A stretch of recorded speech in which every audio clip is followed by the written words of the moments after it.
Thank you, Mr. Chairman, because my concern is, I think you have answered a lot of the questions about what people can do. I have now seen that we have confirmed 6 in Texas. I thought the Dallas County ones had not been confirmed, but they have been. And then the ones near San Antonio are confirmed, and the schools are closed. Now, not in San Antonio, but in the Schertz, Cibolo, Universal City School District. So we do have now a real impact, and it could get bigger. Some of the European countries are taking measures to screen everyone who would go on a plane from Mexico to their country. And of course, we have border stations all through the South and Southwest between Texas, Arizona, New Mexico, and California with Mexico, people walking across every day. My question is, what should we be doing to protect us in every possible way from people coming in with Mexico who might not have the symptoms right now? So asking the question of them, it may not be sufficient. What should we be doing to either you, Doctor, or Dr. Fauci, or any of you who would have an opinion? First, I just want to say that I know it's a really difficult time in Texas, that schools are closed and people are kind of scared, and I feel for the communities there that are trying to understand what's going on in a very uncertain time. You know, based on the pattern of illness that we're seeing here in the United States, we don't think that this virus can be contained, that we can stop it at the border, but we do think we can reduce the impact of its spread, and we can reduce its impact on health. And so what we've been advising, and I know is occurring in Texas, is what we call community mitigation, where an ill person should stay home and be isolated, not spread illness to others, that household contacts can take special steps to avoid getting ill and to avoid spreading illness they may be incubating, that when there are cases in a school, we've advised closure of the school, and that if there are community gatherings related to a school, that those should be canceled for the short term. So we think those are, from history, we have learned that even in the terrible 1918 pandemic, those kind of community efforts actually spared several communities. That's what we think is important. We also have sent the assets, the antiviral drugs and the personal protective equipment to the states, and there are materiel en route to Texas now.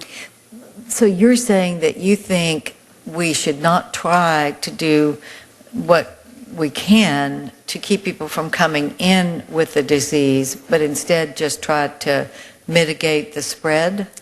You know, I think it's important for people who are planning trips to Mexico to know that we have advised them to defer those trips unless they're essential. We do have efforts at quarantine stations and with the borders that are intensive but not shutting the border down, and I think that those are prudent at this point.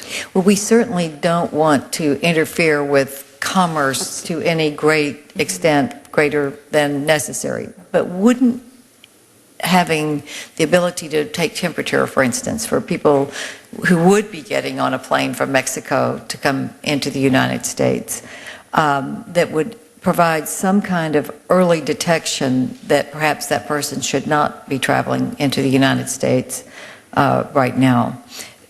Wouldn't that be prudent, or is that what you consider to be too much? It's not really a question of too much. It's a question of where do we think our efforts can have the most benefit at this point. So as a public health expert and infectious disease specialist, looking at the pattern of illness that we have, the frequency of travel across the borders, the most effective efforts, I think, are at intensive detection for cases, strong efforts at that community mitigation, the detection and isolation, and closing schools as appropriate. You know, I'm just not following this, I don't think. It just seems like an early detection that's relatively, would be, I would assume, pretty inexpensive to take someone's temperature before they get on an airplane, and if it's heightened, that is one of the first symptoms even before you feel the symptoms of the flu. It just seems to me that taking a little more precaution about someone coming in, because we've seen this spread pretty rapidly when it does get into our country. Wouldn't there be something more prudent in between what you're saying, which is let it come in, but try to stop it from spreading and stop it before it comes in? You know, the information about temperature screening is not very robust in terms of the effectiveness. During the SARS epidemic, there were efforts to do that in some countries. We did pretty well here in this country without going to that step, and places that did temperature screening didn't necessarily have great results. There are some quality of testing issues. So I think that people ask about that.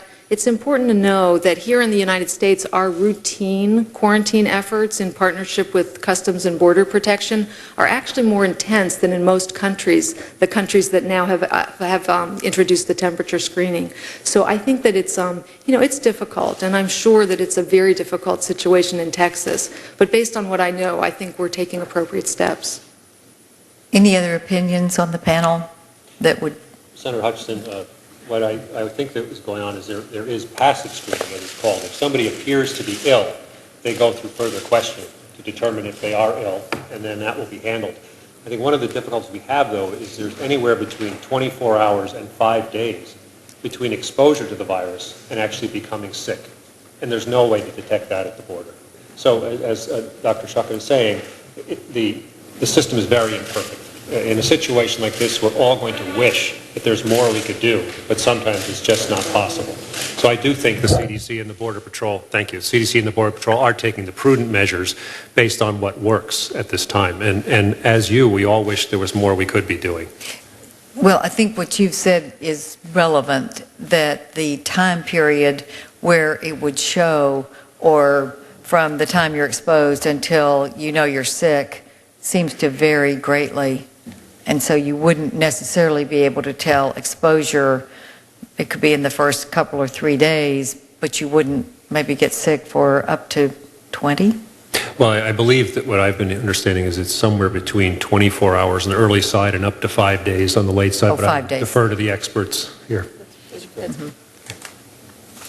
So everyone on the panel agrees that we should not be taking further steps to test people before they get on a plane to enter our country from Mexico, or in the border stations where people cross, that we are doing everything that would be prudent. Would everyone agree with that? Yes, I would support what Dr. Suchak said. There's a delicate balance, as you've pointed out, about doing something that might not really be very effective versus putting most of the effort on the kinds of mitigations that we were trying to do in the community. So I would agree that this is something that has undergone a lot of discussion, and the decision that was made by the CDC I fully support. And the temperature is not necessarily a relevant precursor? It's not, I wouldn't say it's not relevant. It can be. It's imprecise. There's a lot of situations where we'd be getting people out that have nothing at all to do with the disease. The decision was made not to go. That's called an active type of approach, as opposed to a passive, where you say, how do you feel? Do you feel ill? And right now, as was mentioned, more of a passive approach rather than the active approach that was just mentioned. Mr. Chairman, thank you for letting me have that opportunity. Thank you. Obviously, Texas is on the firing line on this one, right down there. I ask about the plane travel, but you're right. So many people come across that border every day. And yes, our southwestern border with Mexico, people are coming in every day, Mm-hmm. and if they show symptoms of being sick, of course, they are detained, but if they don't, then, they may have that early exposure, but not yet show any symptoms, and they're coming in. nothing we can do about it. Mm. Well, Right now, as far as I know. at least that's anyway. what the experts are telling us. I hope that we're monitoring this very closely.